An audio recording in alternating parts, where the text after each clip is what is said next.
President Trump sounding off. The commander-in-chief blasting Attorney General Jeff Sessions in an interview with The Hill, saying this, quote, "I don't have an attorney general. It's very sad." The president long disappointed with Sessions over his decision very early on in the administration to recuse himself from the Russia investigation. And he also expressed frustration with Sessions in other areas, saying, "I'm not happy at the border. I'm not happy with numerous things, not just this." Here now, Bre Payton, a staff writer for the Federalist. Bre, is there any way that Sessions can stay on as Attorney General after the midterms? Yeah, I mean, really, that's the question of the hour. And I do think the political makeup in Congress is going to really determine that, right? I mean, if the Republicans are able to hold the majority in the Senate, I think that that's going to be a key factor in whether or not Jeff Sessions does indeed stay. I think that if Republicans do, regain control of the Senate, I think that we could easily see a different person get confirmed in that spot. But I think that right now the math is purely political, and I think Donald Trump understands that. And I think perhaps the reason why he hasn't yet fired Jeff Sessions or gotten rid of him or, acted upon all of these verbal outbursts that he's been expressing over the past couple of months, I think that, he understands that it's political and he's looking ahead at November, looking ahead at the midterms, and understands that he needs to be strategic here. Well, given the fight over Brett Kavanaugh being appointed to the Supreme Court at this point, it looks so smart that the president hasn't moved to fire Jeff Sessions. Right. Because getting another attorney general confirmed, even though it seemed like just several weeks ago, Chuck Grassley, before these developments with the Kavanaugh appointment, it seemed like Grassley had opened the door to possibly hearing about a replacement for Jeff Sessions. But again, smart move in hindsight. Yeah, absolutely. Yeah, I mean, again, this is all politics at this point. And right now, definitely the recent developments with Kavanaugh and these accusations that have been made against him have definitely thrown a monkey wrench into a lot of plans of people on the Hill, right? I mean, Republicans are looking at potentially a narrow window in which they have in order to pass a bunch of legislation and kind of cement the Republican legacy, right? I mean, they've been able to have control of both houses and the presidency, and that could very well and easily change in November. So they have a short window of being able to pass a bunch of legislation and kind of cement that legacy. So I think it is clear that, it's all political at this point. Putting aside the politics of the situation, do you feel that the Sessions has run the department well? It seems like the bureaucracy is running him more than he is running the bureaucracy, and a lot of issues, not just the border, but all of these investigations.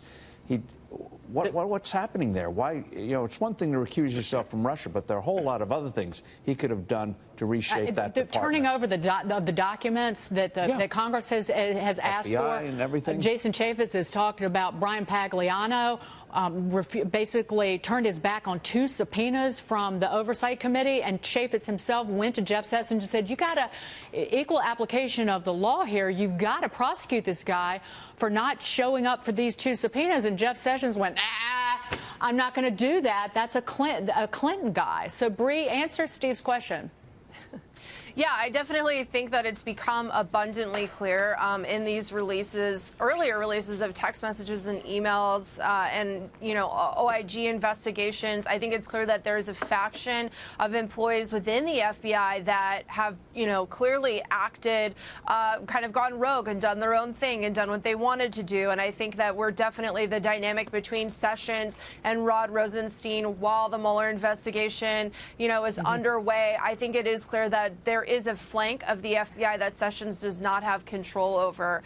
But I do think that Sessions, throughout his tenure in office, has executed other aspects of Donald Trump's legacy and agenda, right? I mean, cracking down on the border, protecting religious liberty, and doing other things like that. I think it's clear that Sessions is in the same mind. I want to get to this real quickly. A bid to stop Nancy Pelosi. A group of House Democrats have signed a letter to change rules for electing Speaker. Bre, your reaction to this move to make sure Pelosi doesn't regain her former role?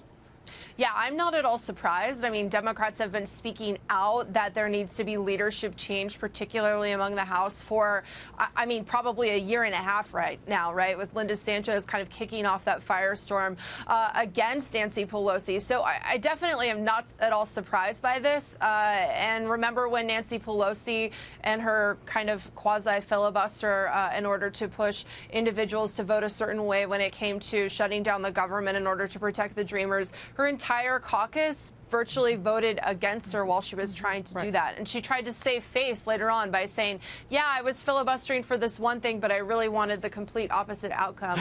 It's clear that, you know, her caucus doesn't respect her in this. And the only reason why they've kept her in that role is because she's such a good fundraiser. It's like taking your mom with you to the mall when you're a teenager. I want to get Marie in here. She is this incredible fundraiser, though. Marie, do you think she stays? Do you think that what happens if the Democrats do take the House? I think there will be a big leadership fight that Nancy Pelosi has never had to face. The challenge is that there's not a natural successor. Joe Crowley actually was one. I really wanted him to be the next speaker, and he will not be in the next Congress. So right now there's a lot of jockeying inside the Democratic caucus to see who could replace Nancy Pelosi. As a Democrat, what I don't want is the first thing we do if we take the House, get into a really nasty leadership fight. Nancy Pelosi is a historic figure.